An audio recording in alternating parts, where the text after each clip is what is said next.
ئازیزان دۆستانی فەلیمسازان جارێکی کە خۆشحاڵین پێتان شادەبینەوە و بە یەکە گەینەوە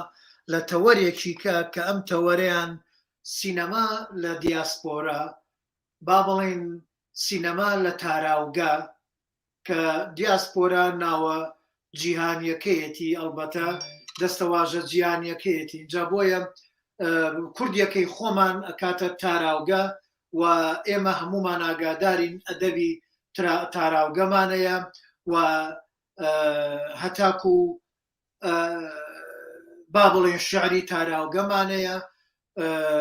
سینەماش لە قۆناغەکانی سەرەتاییەتی لە تاراوگە اینجا لێرەیە ئەمڕۆ هونەرمەندێکی فلیمسازی بەتوانە کاک شەهرام قادر لەگەڵمانایە لە فلیمسازان و وانەیەکتان پێشکەشەکە لەسەر سینەما لە دیاسپۆرا لێرەیە مەبەستمانە زۆر مەبەستمانە ئایا فلیمسازانی کورد لە دەرەوەی وڵات لە تاراوگە چەند ئەتوانن هەوڵدەن بەرهەمەکانیان فلیمەکانیان وابێت بتوانێت خزمەت بە دۆزی نەتەوەکەمان بکات خزمەت بە کەڵچەر و بە نەریت و بە مێژوو بە هەموو بنەماکانی بوونی نەتەوەی ئێمەیا بکە وەکو شوناسێک کاک شارەمجان یاخوا بەخێر بەیبان چاومان خۆشحاڵ بووین کە بەیەک گەشتینەوە چاوەکەمیت بەخێر بێ سەر و سەر چاومان کاک شارەم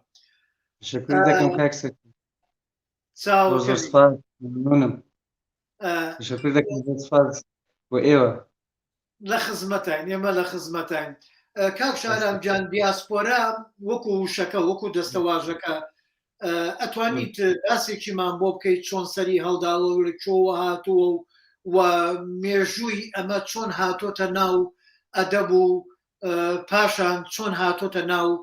سینەماوە لەگەڵ لە سەدەی تازەی پەیدابوونی سینەمایە پێشێکی زۆر سپاس سپاس بۆ ئەو ئەزەتێکێشن بۆ هونەر بەگشتی و بۆ سینەما بەتایبەت دەستان خۆش بێت لە ڕاستیدا وشەی دیاسپۆرا خۆی دەگەڕێتەوە بە وشەیەکی یۆنانیە باڵمە وشەیەکی گرێکیە کە لە زمانی خۆی کاتێککە یۆنان بەشێک لەو بابڵێن ئیمپراتوریایان ئەو بەشانێک کە لەژێر دەستی بوون جێگۆڕکەی پێکردن بۆ شوێنی تر لە ئەساسدا ڕیشەکە لەوەوە دێ بەڵام خۆی وەکو تێرمیان ترمینەلۆژی دیاسپۆرا لە با بڵێن کۆچی بە زۆری یەهودیەکان یا با بڵێن ئەگەر بگەڕێنەوە بۆ مێژوویەکی زۆر لەمە لە پێشتریش کاتەکە یەهودیەکان لە بابلەوە دەردەکرێن یان جێگۆڕکەیان پێدەکرێت و لە قۆناغی دووەمیش لە سەردەمی عوسمانیەکان کاتێککە ئەرمەنیەکان مەجبور بوون کە خاکی خۆیان بەجێ بێڵن وشەی دیاسپۆرا زیاتر با بڵێن بەرجەستە کراوەتەوە و ئێستاش لە ساڵیانی ئەخیر یا با بڵێن لەو سەردەمێکی ئێمە تێدا دەژین وشە و تێرمی دیاسپۆرا بۆ نەتەوەکانی تریش بەکاردێت بۆ ئەو خەڵکانی کە با بڵێن بە شێوەیەکی نەخوازرا وڵاتی خۆیان جێ دێڵن با بڵێن سەرزەمینی خۆیان جێ دێڵن و لە وڵاتێکی تر نیشتە جێ دەبن ئەو کۆمەڵگەیە کە ئەوان پێکی دێنن لە وڵاتێکی تر کە پێی دەڵێن کۆمەڵگەی دیاسپۆرا یان با بڵێن وەکو چۆن ینی جامعی دیاسپۆرایی پێ دەڵێن لێرەدا دیاسپۆرا دەتوانێت خۆی لە بواری جیاوازیشدا ببینێتەوە بەڵام ئەوەی کە زۆر گرنگە ئەو خاڵی کە هەموو ینی دەبێتە دیفرانسیێت بۆ مۆزوعی دیاسپۆراویش قەزیە دووری لە وڵاتە دووری لە سەر با بڵێن لە خاک و نیشتمانە و ئەو شتێکە با بڵێن کۆمەڵگەی دیاسپۆرا لە یەک دەبەستێتەوە بە شێوەیەکی زۆر منسجم با بڵێن غوربەتە و دووری لە فەرهەنگ و جوغرافیا لەنە ئەو چوارچێوەیەشدا ینی بابەتی زۆر هەیە توێژینەوەی زۆر هەیە لەسەر دیاسپۆرا لەسەر ینی با بڵێن ئەو خەڵکانی کە لە دیاسپۆرا یان لە بە شێوەیەکی ئەوەی کە جنابیش دەسە باسکردناوێکی زۆر جوانی کوردی بۆی دەستشان کراوە ئەوانێک لە تاراوگا ینی با بڵێن بە ڕۆح و بە دەروون لە وڵاتیان و بەجەستە لە شوێنێکی ترن. جا دیاسپۆرا عادەتەن ئەو خەڵکانێک کە لە دیاسپۆرا دەژیان یەک دووری لە وڵاتیان فەرهەنگی کە بەجیان هێشتووە و لە هەمان کاتیشدا لە وڵاتە نوێیە کە تێیدان ینی باڵێن تا حدێک لە هەردوو لا دابراون هەم لەوەی کە لە وڵاتی خۆیان لە سەرزەمینی خۆیان و هەم لەو شوێنەش کە تێیدا مستەقر بوونە لە وڵاتێکی دیکە دیسانیش هەر کۆمەڵگەیەکی تر هەر باڵێن توێژێکی تر ینی با دروست دەکەن کە لەگەڵ ئەو کۆمەڵگایە کە ئەو کۆمەڵگایە نوێیە کە تێیدان دیسان ئینسجامێکی تەواوی نییە با بڵێن و لێک جیاوازن. ئەو لێک جیاوازیە کەوا دەکات کە لە ڕۆی دەرونیەوە لە ڕووی فکریەوە لە ڕووی معرفی و هەت و دواتر لە ڕووی پرۆسەی هونەریشەوە بڵێن کۆمەڵگە دیاسپۆرا لە وڵاتان بتوانێت فۆرمێکی تر و شێوازێکی تر لە دەربڕین هەم لە ڕووی فکری و هەم لە ڕووی هونەریەوە پێشکرد بە کۆمەڵگا و بە وڵاتانی تر بکات. بەڵێ کاک شاهرام ئێمە شتێکی کابینین لەم کاتەیە کۆکو جەنابتان ئاگاتان لێیە ڕەوەندێکی زۆری کورد لە دەرەوەی وڵاتە لەم وڵاتانە ئەژێن ئەم ڕەوەندانە با بڵێن ئەم ڕەوەندە زۆرێک بڕێک لەو کەسانە هونەرمەند بوون. من هاوڕێی خۆم هەبوو هونەرمەندی بواری شانۆ بووە یا بواری فلیمسازی، بەڵام کاتێک کە هاتۆتە وڵاتانە نەیتوانیوە برەو بە تواناکەی خۆی بدات، نەیتوانیوە لەوێ گەشە بکات یا با بڵێن بچێ بخوێنێت ئیتر لەبەر هەر زروف و وەزعێکی تایبەتی ژیان و گوزەرانی خۆی بوو بێت. پێت وانییە دیاسپۆرا گەلە جار تواناکان لە ناو ئەبات؟ بە دڵنیاییەوە کاک سەرکەوت خۆ دیاسپۆرا ینی دوو ینی وەکو بڵێن دوو ئەفێکتە دوو کاریگەری هەیە. یەکێکیانەوەیە کە ئەوەی وەکو ئێستا کە جەنابەت باس کرد خەڵک دوور لە وڵات و فەرهەنگ و با بڵێن مێژووی خۆی دەتوانێت بە شێوەیەکی زۆر نەگەتیڤ ینی با بڵێن ئەو پرۆسەیە بە شێوەیەکی زۆر نەگەتیڤ تەئسیر لەسەر کاریگەری لەسەر ژیانی هەبێت کە تا حدێکی زۆریش بەرەو بێهیوایی و نائومێدی ببات. ئەوەیان دەکرێت و خەڵکی زۆر تووشی حاڵەتە دەبن و لەلایەکی تریشەوە خودی دیاسپۆرا دەتوانێت با بڵێن لە ناو عومقیان لە ناو قوڵایی نەگەتیڤیتێتەوە لە ناو قوڵایی با بڵێن مەنفی بوونەوە دەتوانێت زۆر پۆزیتیڤ و بۆ چۆن دەڵێن ئەرێنی بێت. جا ئەو کەسانی کە دیاسپۆرا بە شێوەیەکی ئەرێنی ینی یاریزاتر بەستم ئەوەیە کە دیاسپۆرا دەتوانێت بە هەردوو شێوە خۆی بنوێنێت و لە ڕووی هونەریەوە ئێمە ئەگەر باز لەوە بکەین بۆ توێژی هونەرمەند لە وڵاتانی جیاواز دیاسپۆرا توانیویەتی کەم تا زۆر کاریگەری هەبێ. ئەو کاریگەریان دەتوانێت ئەرێنی بێ بۆ دروستکردنی فۆرمێکی تر و چوارچێوەیەکی تر لە هونەرێکی نوێ کە دەتوانین ناوی لێ بنین هونەری دیاسپۆرا یا هونەر لە تاراوگا. بەڵام ئەوەی کە جەنابیش باس کرد بە دڵنیاییەوە ئەوە هەموو توێژ و هەموو ئەو خەڵکەی کە لە وڵاتی خۆی دەبێت یان کۆچ دەکات بە وڵاتانی تر ئەوە ناگرێتەوە. کەواتە بە هەردوو شێوە دیاسپۆرا توانیوێتی کاریگەریەکانی خۆی بنوێنێ هەم بە شێوە ئەرێنیەکەی هەم بە شێوە نەرێنیەکەی کەواتە هەم بە شێوە پۆزیتیڤ بە شێوە نێگەتیڤی توانیوێتی. بەڵام بۆ هەروەکو باسم کرد بۆ توێژی هونەرمەند و بۆ توێژی با بڵێن ئەدیب یان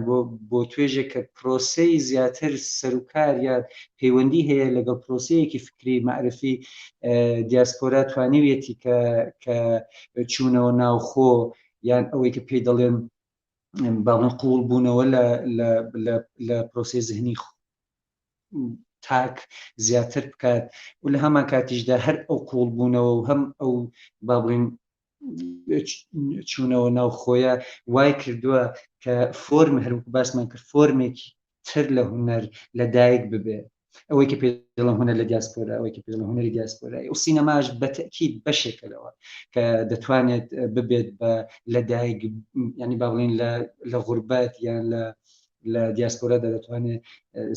سینەمایەکی تر لەدایک ببێت کە هەمان دەکرێت ناوی لێ بنرێت سینەمای دیاسپۆرا بەس هەر بۆ بە شێوەیەکی کورد ئەوەی کە جنابەت باسی دەکەیت بەڵێ خەڵکانەکەیە کە تەواو بە شێوەی نەرێنی لە دیاسپۆرادا ژیانێکی قورس بەڵێ کاک شارانجام ئەی باشە ئێمە کەسانیشمان هەیە وەکو جەنابتان ئاگادارن و کەسانێکی باشیشمان هەیە چوونەتە دەرەوە خەریکن ئیش ئەکەن خەریکن برەویان بە تواناکەی خۆیان داوە دا نەبڕاون لەو حەز و خولیایی کە خۆیان هەیان بووە یاخو کەسانێکی شەبووە کە لە کوردستانە هیچی نەبووە توانایەکی نەبووە یا دەرفەتی بۆ نەڕەخسەوە بەڵام لە دەرەوەی وڵات خۆی بنیاتناوە و ئێستا لە بوارەکەیە ئیشەکات ئیتر چی بواری ئەدەبی بێت چی بواری شانۆ بێت چی بواری سینەما بێت ئەمان چی بکەن بۆ ئەوەی با ئێمە بزانین ئەو بنەمایانە چین بۆ دیاسپۆرا بۆی ئەم هونەرمەندانە ئەم ئەدیبانە ئەم شانۆکارانە چۆن بتوانن پەیامەکانیان بگەێنن چی بکەن و چی ئەرکەکانیان چییە گرنگیان چییە تۆ بۆ چوونی خۆت لەسەر ئەو بابەتە چۆنە کاک شارا وڵای کاکسەکەوت یەکێک لە هەرە با بڵێن ئەو خاڵەی کە زۆر یارمەتی ئەو کەسانەدا کرد دیاسپۆرا دەژێن ئەوژەوەیە کە قبولکردنی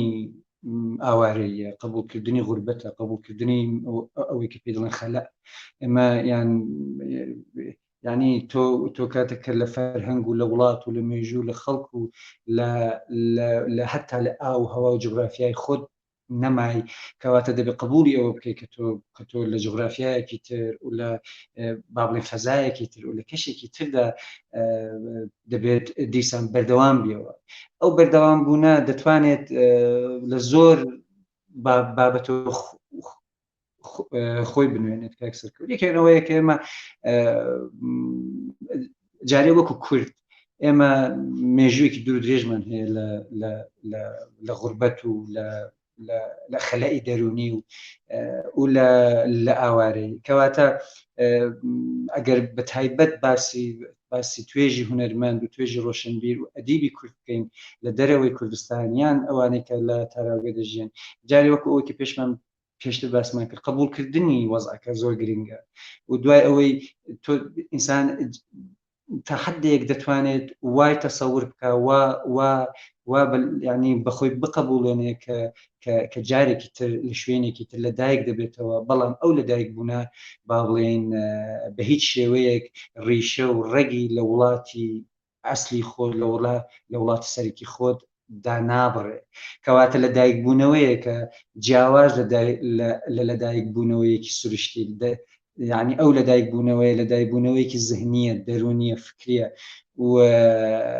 من پێم وایە هەموو هونەرمەندان سینەماکاران شانۆکاران ئەدیبان نووسەران شاعران یا هەر توێژێکی تری هونەری کە لە دیاسپۆرا دەژێت تاکە کلیل یان تاکە ڕێگا ئەوەیە کە ئێمە قوڵ بوونەوەیەکمان هەبێت بۆ مێژووی خۆمان بۆ مێژووی وەکو دەڵێن مێژووی نەتەوەی و لە هەمان کاتیشدا بۆ ئەو فەرهەنگ و دابوونەرێتێکی ئێمە هەمانە چونکە یعنی هەر خۆی قوڵ بوونەوە و بیرکردنەوە لەو شتانەوە دەکات کە تۆ دەرگا و دەواازەی ترت بۆ دەکرێنەوە لە غوربەتدا و بە دڵنیاییشەوە بۆ توێژی هونەرمەند و ئەدیب و نووسەر شاعیر یا هەرەوەیکی تر من بە دڵنیاییەوە دیاسپۆرا لەگەڵ ئەوەی کە یا غوربەت لەگەڵ ئەوەی کە زۆر ئازارە ئەسەن یەکێک لە تایبەتمەندیەکانی دیاسپۆرا ئازارە یەکێک لە تایبەتمەندیەکانی دیاسپۆرا با بڵێن لە دەرونی خۆت دوورکەوتنەوەیە خۆت نەناسینەوەیە جارێکی تر کەواتە زۆر گرنگە کە لە غوربەت و لە دیاسپۆرە ئینسان لەگەڵ خۆی ئاشت بێتەوە، خۆی وەکو فۆرمێکی نوێ، وەکو با بڵین پەیکەرێکی نوێ لە شوێن، یعنی کە لە شوێنێک جێگۆرکەی پێکراوە و هاتە شوێنێکی تر خۆی قبول بکات، کەواتە لەگەڵ قبولکردنیشدا هێواش ڕێگا دەکاتەوە بۆ خۆی، بۆ زهنی خۆی، بۆ معرفەی خۆی و بۆ پرۆسەی فکری و هوەری خۆشی کە بتوانێت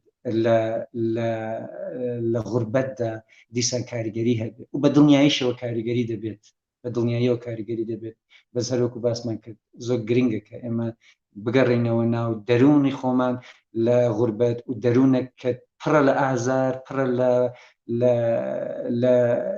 لە خۆ بێگانە بوون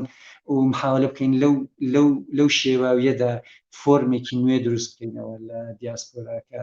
کە بتوانین جیهان و جیهانبینی با بڵین کەمێک دەفۆرم بکرێت و ئەوە هیچ بەو مانایەش نییە بەو واتایە نییە کە لە ڕێگ و ڕیشە و لە فەرهەنگ و لە ئەسالەتی نەتەوەی خۆت دوورکەویەوە، نەخێر، بەڵکو تو لە ئەساسدا لە دیاسپۆرای چکە ناتوانانی لە ئەسالەت و لە ڕیشەی خۆت وەکو کورد ئەگە ئێمە بە نمونە ینی بهێنەوە دوورکەویەوە،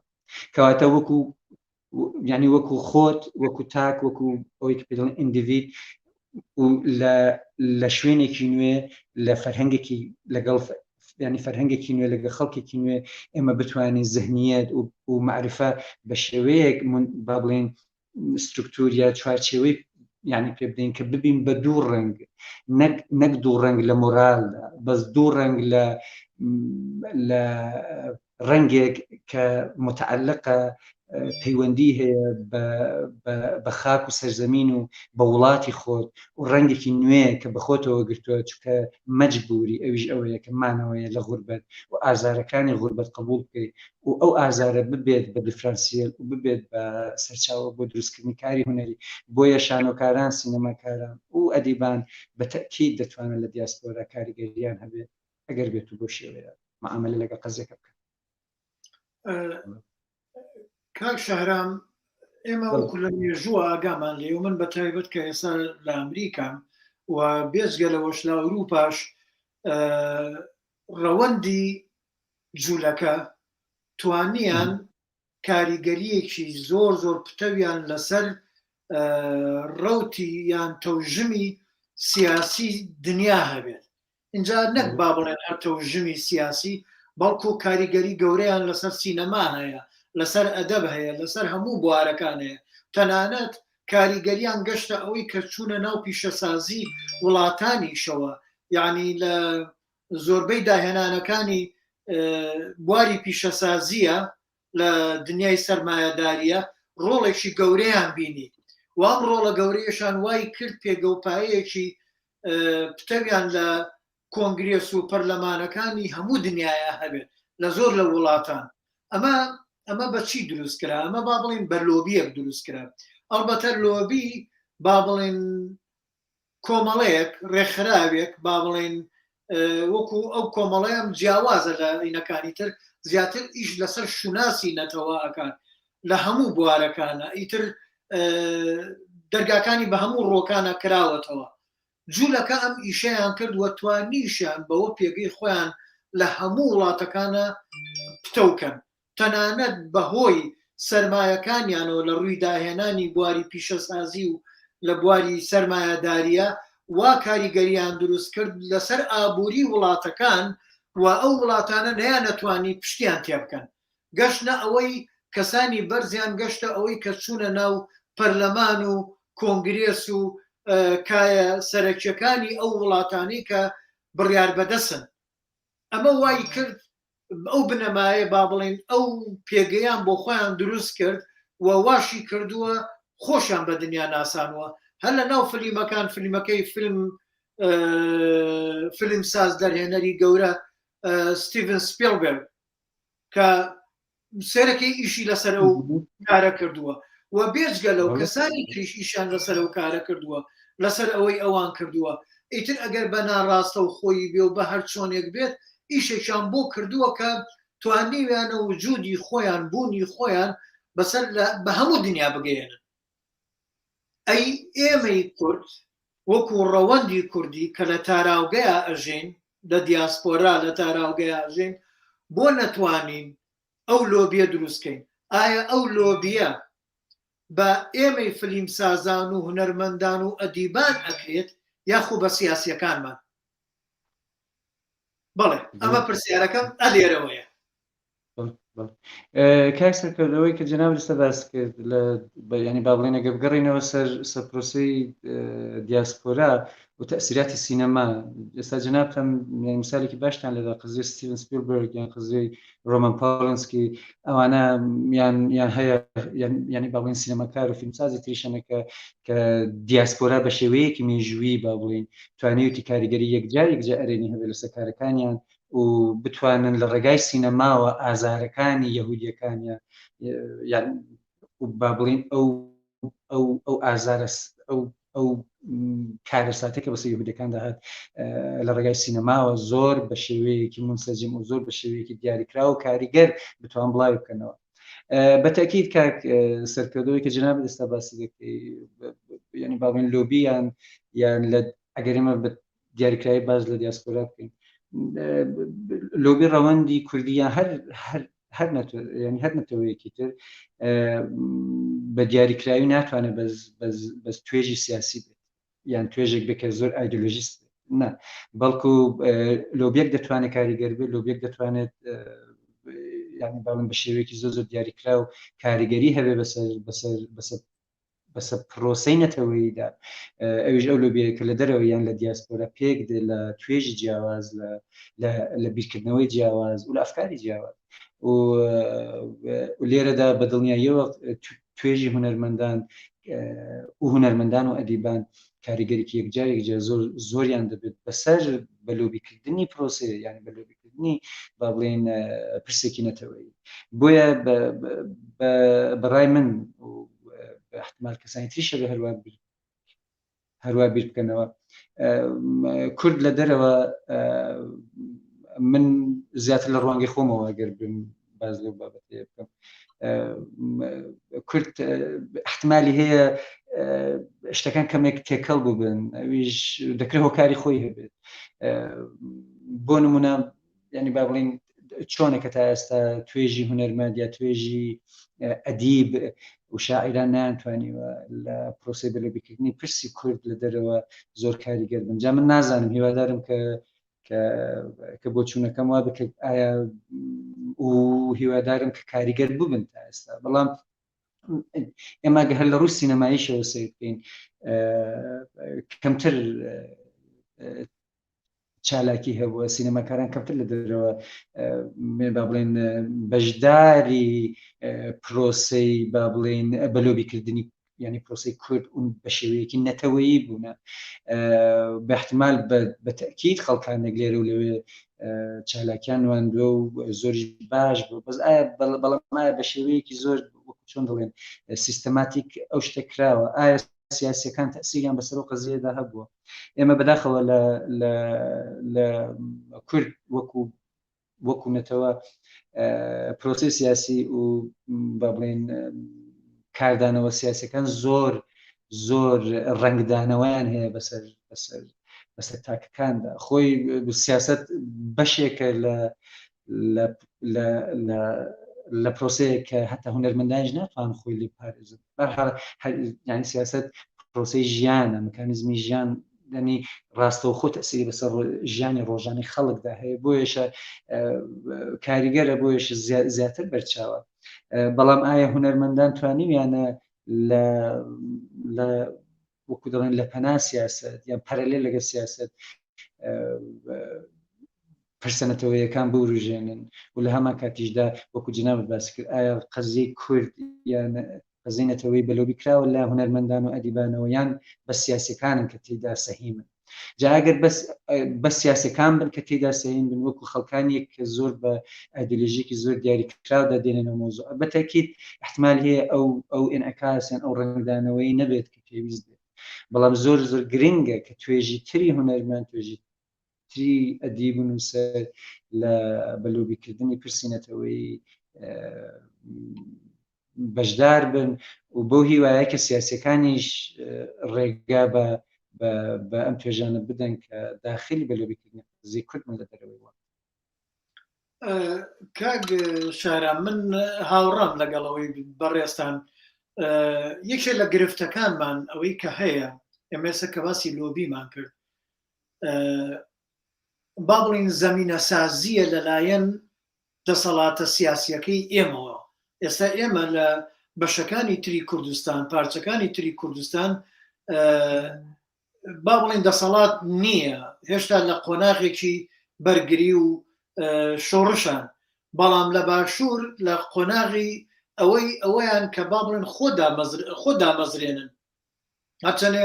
ئەمە لە نەوەتویەکە وەرخوایان دانەمەزران هەر ئیشیان بۆ نەکرد ئەمامە گلەییە کامیان تەوەرێکی کەیە لە ناو ئەم بەرنامەی ئێمەیان نییە. ئەبوایە ئەوان ئیش بۆ ئەوە بکەن دەرفەت بسازێنن دەرفەت بڕەخسێنن ئاسانکاری بکەن بۆ ئەدیبان بۆ ڕۆشنبیران بۆ شانۆکاران بۆ سینەماکاران کە بتوانن هەوڵدەن گەشە بە بوارەکانیان بدەن لە تاراوگەیە. هەرچەنێ ئەدیبان بۆ خۆیان ئیشیان کرد ئەدیبان وەکو ئەدەبی تاراوگە ڕۆڵێکی بەرچاویان هەبوو جێدەستیان دیارە ئیشیان کردووە تاکو تەرە هەنێ چالاکی شانۆ هەبووە و هاوڕێیانی باکوور هەوڵیاندا لەو بوارەیە بە حکمی کە لە ئەوروپایە خۆتەزانی ڕەوەندێکی گەورە نەوان ئیشیان بۆ ئەوە کرد کە برەو بە هەموو ئەم کەلێنانە بدەن ئەم لایەنانە بدەن. بەڵام خەتاکە لەم ماوەی کە باشوور کە دەسەڵاتی بەدەست بووە نەهاتووە ئەو زەمینە سازیە بکات، یعنی بە وەکو سیاسەت تەداخل نەکات بەڵام ئەتوانێت زەمینە سازی بکە، ئەتوانێت مناڵ پەروەردە بکە کەسان پەروەردە بکە، ئەتوانێت ئاسانکاری بکە هەر بۆ زمان، یعنی تاکو ئێستاکە ئەوان کتێبێکی وایان دروست نەکردووە لە دەرەوە لە وڵاتان زمانی کوردی لەسەر بخوێنن. یعنی بۆ لە ئێستا لێرە لە ئەمریکایە لەم شاری ئێمە لە کۆمەڵێ شار وانەی دەرسی کوردی ئەوترێتەوە وانەی کوردی ئەمریکیەکانە چن وانەکە وەرەگرن. بەڵام من کاتێک کە سەیری کتێبەکەم کردو کتێبێکی زۆر پەرپوت ئەو کەسی کە دروستی کردو هەر ئاگای لە زمانی کوردی نییە. بەداخەوە ئەمە ئەبوایە لێژنەیەک لە پسپۆرانی زمانی کوردی مامۆستایان ئیشیان بۆ ئەمە بکردایە و ئەبوایە حکوومەت ئیشی بۆ ئەمە بکردایە و بە هەموو وڵاتەکانە بڵاوی بکردایەتەوە. اینجا من نامەوێت بچمە سەر مەسەلەی ئەو زمان، بەڵام لە سینەماشە ئەبوایە حکوومەت ئیشی بۆ بکردایە ئەو سینەمایە بەس لە ناوەی وڵات نەمێنێت بەڵکو بچێتە دەرەوە لە دەرەوە بڕوا لە هەموو دەرگاکان بدات ئەم ڕێگەی بۆ خۆشکە. یعنی هەوڵدا با بڵین نوێنەرایەتی حکوومەتی هەرێم لەو وڵاتانە ئاسانکاری بکەن. من کە لە شارێکم لێرە لە ئەمریکایە تا ئێستا 5 مۆنۆدۆراما ئامادە کردووە چەند فیلمێکم کردووە بەداخەوە نوێنەرایەتی حکوومەتی هەرێم هیچ ئاسانکاریێکیان بۆ نەکردوم، تەنها یەک جارێک فیستیڤاڵێکیان کرد باگەشتیان کردم بچم لە فیستیڤاڵەکەیان مۆنۆدراماکەم پێشکەشکەم. ئەی بۆ ئەمان ئاسانکاریان نەکرد بێجگەلەوە حەزبەکان بۆ ئاسانکاریان نەکرد نەک بۆ ئیشەکەی من بۆ ئیشی تریش بۆ کەسانی تریش ئەو ئیشە هونەریانە پەرە پێ بدەن بگاتە ئەمریکی بابێ سەیری بکات. مەسەڵەن من لە ئەمریکان بە ئەمریکی زۆرتر بێت هەرچەنێ من ئیشەکانم ئەمریکی زیاتر هاتووە کورد نەهاتووە کورد کەمتر هاتووە ڕێژەیەکی زۆر کەم بووە. ئەمە مەترسیەکی گەورەیە بەڵکو ئەبێ کورد بێت و هەر کوردێکش هەر تاکێکش لە لای خۆیەوە کۆمەڵە کەسانێک بێنێ بۆیە و ئیشە ببینن و ئایا ئیشەکان ئەبێت چۆن بن. لێرەیە من پرسیارەکەم ڕوو لە جەنابەکەم ئەوە گلەیەکەمان لە حکومەت بوو بە هەردوو لامانەوە، بەڵام بابینە سەرەوەی فیلمەکانمان دراماکانمان شانۆکانمان ئەدەبەکەمان چۆن بن بۆ ئەوەی بتوانین مخاتەبەی گفتوگۆیە گەنگەشەیەک لەگەڵ ئەم وڵاتانەیە بکەین خەڵکانی ئەم وڵاتان تا بتوانین شوناسی خۆمانی پێێنی. بەڵێ کاک شارانجان.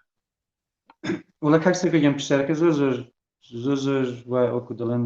لۆژیکیە. پێشە شتێک ئێمە ئەگەر با بڵین لەو 30 ساڵی کوردستانەوە دەست پێ بکەین، ئایا لەو 30 ساڵی با بڵین حکوومەتی هەرێمی کوردستانە هیچ مەکانیزمێکی داناوە بۆ قزی سینەما؟ ئەویان خۆی جگای پرسیارە بەڕاستی هەیە ئەو مەکانیزمە یانەگە هەیە چۆنەکە زۆر دیار و بەرجستانیە. من پێم وایە خۆی کێشەی فیلمسازی بەس لە دیاسپۆرا تووشی با بڵێن بربەست نەبووە، هەر لە خودی لە ناوی کوردستانیش پرۆسی سینەمایی بربەستی زۆری لە پێشە. پرسیارەکە لەوەی حکوومەت لەو 30 ساڵ 31 ساڵی کە دەسەڵاتی بەدەستەوەی جا بە هەموو گروپ و بە هەموو حیزبەکانەوە ئایا بەڕاستی تا ئێستا حکوومەت توانیوێتی وەکو چۆن دەڵێن هەروکو باس مەکانیزمێکی دیاریکرا بۆ هونەر بەگشتی بۆ سینەما بە تایبەت بدۆزێتەوە؟ من پێم وانە بەتاکید حکوومەت لەو چەند ساڵاندا یارمەتی خەڵکانی داوە، بەس ئایا ئەوە بەڕاستی حکوومەت یارمەتی خەڵک دەدا یان حزابەکان کە لە پشتەوەی قەزیەکەن؟ ئەوە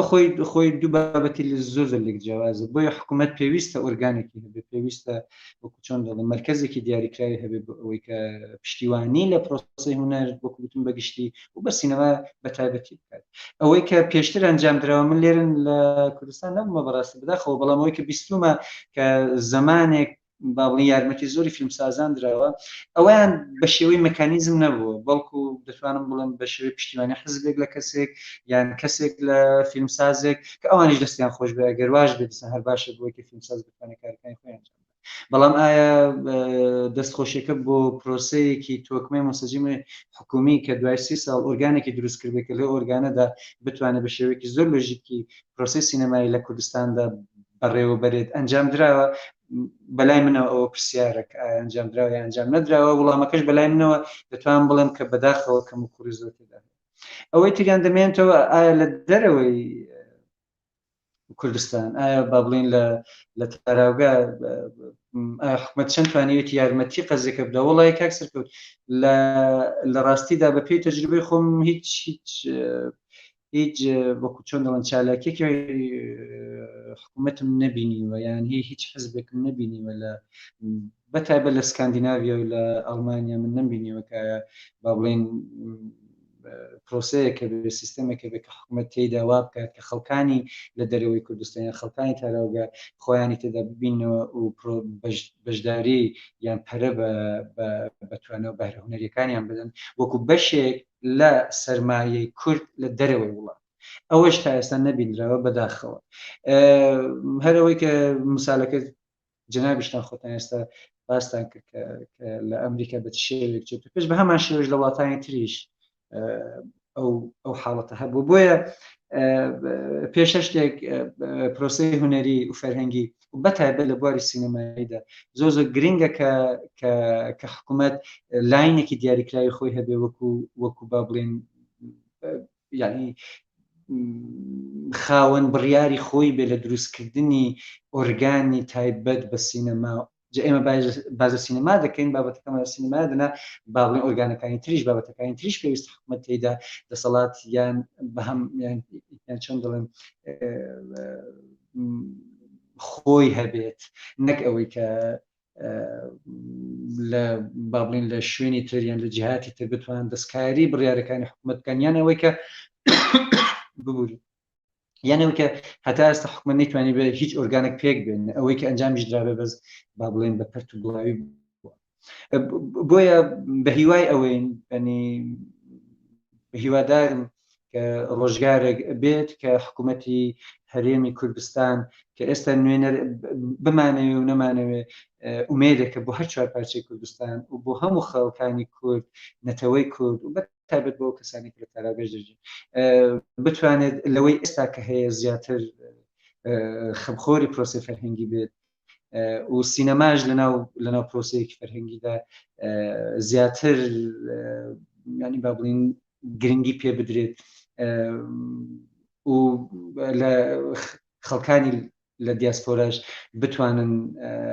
کەڵک یا بەهرە لەوە وەربگرن کە ئەگەر لە وڵاتی خۆشیان دوور بن. جا ئێمە کە باسی کورد دەکەین خۆمە بەس باسی باشووری کوردستان ناکەین، ئێمە باز لە چوار پارچەی کوردستان دەکەین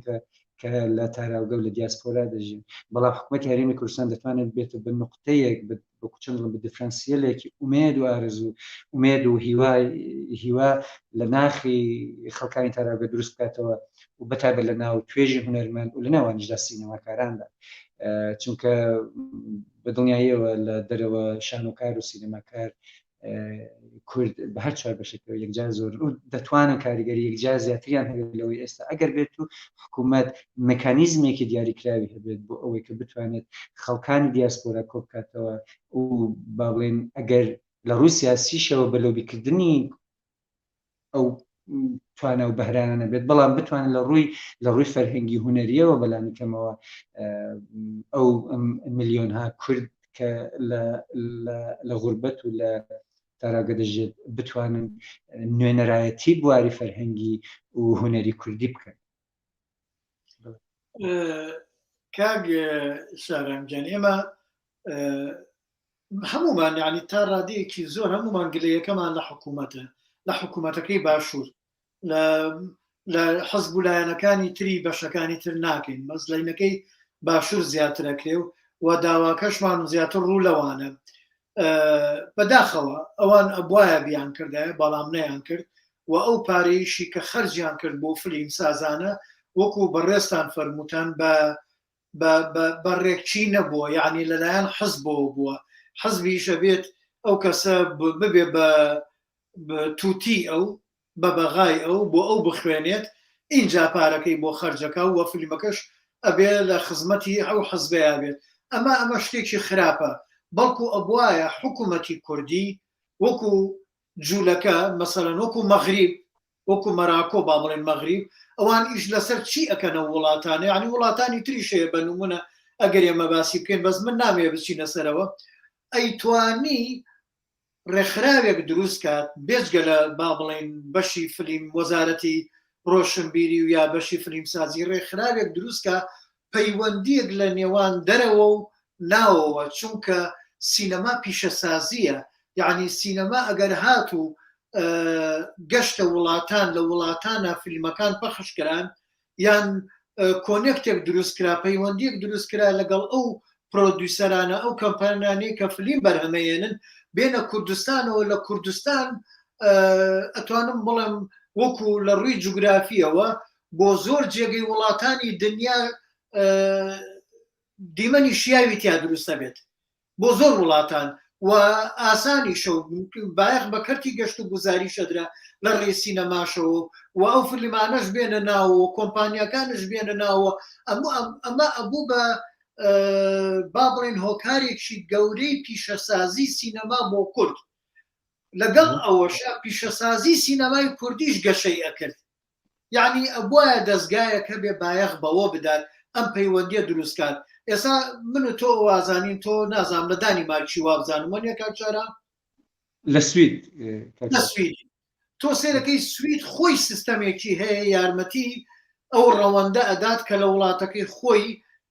چی توانایەکی هەبووە بێت یارمەتیەدا بۆی بێت ئەو کەسە لە بوارەکەی خۆیان ئیشکات بەڵام یارمەتیەکە دیاریکراوە زۆر گەورە نییە بەڵام وڵاتانی تر نیکەن یەکێکی وەکو ئەمریکا نیکە ئەوە ئەبوایە ئەو دەستگایە بەهاتایە ئەو کەسانی کە فلیم سازن لە ئەمریکا ئەژێن کوردن هانیان بدات و ئەو بێبوجیان بۆ تەرخان کات بۆی ئیشکەن لەگەڵ ئەو کەمپەنیانە بۆی ئاسی سینەمای کوردی بگەینی ئاسی دنیا یعنی بە ئێمە نەڵین وەڵاینە هەرەبێ بە کامیرەمانی خۆمان و هەرەبێ بە کروی خۆمان بێت و بەی خۆمان با تێکەڵیەک هەبێت لەگەڵ دنیاە بەڵام هەوڵ دەین کێشەکەمان قەزیەکەمان دۆزەکەمان بابەتەکانمان چیرۆکەکەمان پڵاتەکانمان هۆنینەوەکانمان کوردیانە بێت بەڵام با بە ئەزمموی ئەوان بێت چونکە ئێمە سەرەتاین با سوود لەوان ببینین و بۆ ئەوەی بەو تام و چێژە بگا بە دنیا ئەمە بۆ چوونی من بۆ ئەوەی لە تاراوگایە سینەمای کوردی گەشە بکات یاخو با بڵێن پەیام و شوناسی نەتەوەیەک لە ڕێی سینەماوە بە دنیا بگات ئەوش لە ڕێ ئەو کەسانی کە لە تاراوگەن یعنی ئەمە ئەکرا بەڵام حکوومەتی هەرێم نەیکرد ئەی باشە ئێمە ئێستا وەکو خۆمان کە لە دەرەوەی وڵاتین و بە چنگە کڕێ ئەگەر بتوانین شتێک کۆ بکەینەوە بتوانین فیلمێ بکەین ئەویش زۆر بەمان لە کورتە فلیم تێناپەڕێ بەڵام من لێرە پرسیارێکەیە لەلام هەنێ لە برادرانم بینیوە دێن کە فیلمێکەکەن هەر بە زمانی کوردی ئەیکەن لە بەریتانیا لە سویدە هەر بە زمانی کوردیەکە وە لەگەڵەوەشە هەر بە عقلێت و بیر و بۆچوون و ستایل و هەموو شتەکانی وەکو کوردستانە نەیگۆڕیەوە بۆ ستایل و تامەی کە ئەو وەرگرتنەی کە لە لای خەڵکی ئەم وڵاتانە هەیە وەکو چۆن سویدیەک فلیمێک وەرەگرێ نەک وەکەوەی کە کوردێک چۆن لەزەت لەو فیلمە بینێ وەکەوەی چۆن ئەمریکیەک سوود با بڵێن لەزەت لەو فیلمە وەرەگرێ ئەمە ئەگە بە زمانی ئەوان بێ بە زمانی ئینگلیزی بێ با بڵێن بۆ نمونە زمانێکی جیهانیە ئەگەر ئاواش ئیش لەسەر ئەو دۆزە بکرێ باشتر نییە لەوەی لەسەر ئەوە بێ کە هەر بە زمانی کوردی بێت لە دەرەوەی وڵاتیش لە تاراوگە بە دڵنیاییەوە کاک سەرکەوتەوەی کە ئێمە بزانین ئەگە باز لە سینەما لە دیاسپۆرا بکەین سینەما دیاسپۆرا ئەوەی کەسە جنابشت باس کرد هەر ئەوە نییە کە تۆ لە دیاسپۆرا فیلم بە زمانی نەتەوەی خۆت دروست بکەیەوە نا بەڵکو دەتوانێت تۆ خۆت وەکو با بڵێن کەسێک کە لە ڕیشەت لە وڵاتێکی ترە بەڵام لە وڵاتێکی نوێ خەریکی ئیشکردنی ئەگەر بێت و فیلمەکە بە زمانی ئەو وڵاتەش بێت یا بە زمانێکی تریش بێت دیسانیش وەکو سینەمای دیاسپۆرا حسابی بۆ دەکرێت خۆی فیلمەکە دەگەڕێتەوە بۆ ئەو ذهنیەتەوە بۆ ئەو منتالیتەیە کە لە پشتەوەی دروستکردنی فیلمەکەیە و ئەو مێژوەیە کە لە پشتەوەی دروستکردنی فیلمەکەیە بۆیە وەکو ئەوەی هەر ئەوەی کە جنابشت باس کرد شەرت نییە ئەو فیلمانەیان ئەو بەرهەمانەی کە لە دەرەوەی کوردستان پێکدن هەر بە زمانی کوردی بن نەخێر بەڵکو کاریگەریان زیاتر دەبێت ئەگەر بێت و بە زمانێکی بە زمانە جیاوازەکان بێت چونکە تۆ لە فیلمدا سینەما بریتە لە ڕنگدانەوەی ژیان تۆ ئەفکار و وەکو چۆن دەڵێن پرۆسەیەکی دیاریکراوی ژیان دەکەی بە فیلم جا لە زاویە و لە گۆشەنیگای جیاوازدا و هەر ئەو زاویە هەر ئەو با بڵێن لە زاویە جیاوازدا تۆ تەسویری ژیان بکەیەوە ئەگەر بە زمانی جیاواز ینی با بڵێن پێشکەش بکرێت بە دڵنیاییەوە هیچ لە ئەهەمیەت و لە گرنگی خودی نەتەوە ئەسلەکەی خۆت کەم ناکاتەوە بەڵکو پێچوانەوە زیاتر گرنگ پێدا مەسەڵەن ئێمە بۆ نمونە ئەگەر باز لە هەروەکو نمونەیەک بینەوە ئێمە با بڵێن فیلم زۆر دروست کراوە کە هالیوود لە پشت فیلمەکانەوە خۆ بە فیلمی هالیوودی دەناسرێنەوە بەڵام چونکە پەیوەستن بە جوغرافیا و بە فەرهەنگ و بە مەکانی تر بە تەکید بە زمانی تر فیلمەکان بەرهەم هاتوونە جا لێرەدا ئەو ینی باڵێن نمونە زۆرە بەڵام ئەو فیلمانەی کە مەسەڵەن بۆ نمونە یەکێک لەو فیلمانەی مێل گیبسن کە لە ئیسرائیل دروستی کرد کە ینی باڵێن ئەگەر ئەوە نەبووم The Passion of Christ ینی لەبارەی مەسیح خۆ فیلم لەبارەی مەسیح زۆر دروست کراوە جا هەر نمونەیەکە باشە ئەی چۆنە ئەو فیلمە کە تەواو بە زمانی عیبری بوو و هالیوود خۆی وەکو با بڵێن لە پشتەوەی قەزیەکە بوو دروستکردنی ینی ئەو فیلمە خۆی دواتر ڕنگدانەوەکی زۆر سەیری دروست کرد ئەویژەوە بوو کە بوو بە دروستکردنەوەی ئەو فیلمە لە دیاسپۆرا بوو بە دوو قوتبی لێ دروست بوو دوو جەمسەری لێ دروست بوو نیشانەوە بوو کە بوو بە مایەی هۆکاری ئەزیێتبوون و ناڕەحەتبوونی یەهودیەکان کە لەو فیلمەدا کە بە زمانی عیبری دروست کراوە دەرهێنەر ئازارەکانی مەسیحی یەکجار زۆر بەرجەستە کردو و ئەوە هەر خۆی لە خۆیدا وای کرد کە دیاسپۆرای یەهودی یا با بڵێن کۆمەلگای دیاسپۆرای یەهودی لە دەرەوە زۆر بەسەریعی ڕنگدانەوە ینی با بڵێن کاردانەوەیان هەبێت و لە لای کەشەوە دیسان بە شێوەیەکی زۆر با بڵێن محافزەکارانەیان کۆنسەرواتیڤ مەسیحیەکان بە شێوەیەک پاڵپشتی قەزیەکە بوو یانی باڵێن بەرگریان لە ئازارەکانی مەسیح لەو فیلمەدا دەکرد ئەو هەمووی لە دیاسپۆرا ڕوویداوە ئەو هەموو لە ئەوەدا کەواتە فیلم کە ئەگەر بێت بە زمانی جیاواز بێت هیچ لە خودی بابەتەکە یان لە خودی کێشەکە کەم ناکاتەوە بە پێچوانەوە بە زمانی جیاواز باز لە نەتەوەی کورد بکرێت بە هەر چوار پارچەیەوە باز لە ئازارەکانی بکرێت باز لە پرۆسی سیاسی بکرێت باز لە هەموو ئەو گۆشە و کەنارانەی کە پەیوەستە بە پرسی کورد ئەگە بە زمانی تریش بێ بە فیلمسازی کورد ئەنجامی بدەن بە دڵنیاییەوە پوێنگ و ئیمتیازی زیاتر وەردەگرن هەتاوەکو پێچەوانەکە. کاک شاعرام جام ئێمە وەکو ئەیبینین من و تۆی کە دیومانە سیرەکەی سینەمای هۆلیوود چی ئەەکەن دێن با بڵێن ئەوان دیکتاتۆریەتی یاخو بوونی ئەمریکا وەکو کەسێکی ڕزگارکرد ئەبەن لە دیاسپۆرا لە تاراوگەیە فیلمەکانیانەکەن هەر خۆیان وا پێشانداوە تۆ سێرکە یعنی ڕامبۆیە کە با لە ئەفغانستان فیلمێکە کات ڕامبۆ بێ بە ڕزگارکەری ئەو خەڵکە یعنی زۆربەی فیلمەکانیان وایە کە سێرەکەی نییە بوونی خۆی لەوێ خۆیەکە بە سەید العالم سەرۆکی هەموو دنیا ئەمە ئەوەی ئەوان ئەمریکا زۆر لە ئیشەکانیان وایە و هەتاکو مەسەرەی بوونی فیلمەکەی میل گیبسنش The Patient عینەشت سێرەکەی کە چوە بۆوێ بە هەمان بیرۆکە شتێکی وای پشتەوە بووە اینجا زۆر لە ئیشەکانیشان ئیشی ئینسانیشیان هەیە و بۆ ئەو وڵاتانەیە بۆ ئەو میلەتەیان بۆ قەزیەکە زیاتر ئیشەکەن ئەوانەشەن بەس ئێمە وەکو کورد دیاردەیەکمان هەیە ئەو دیاردەیە پێم وایە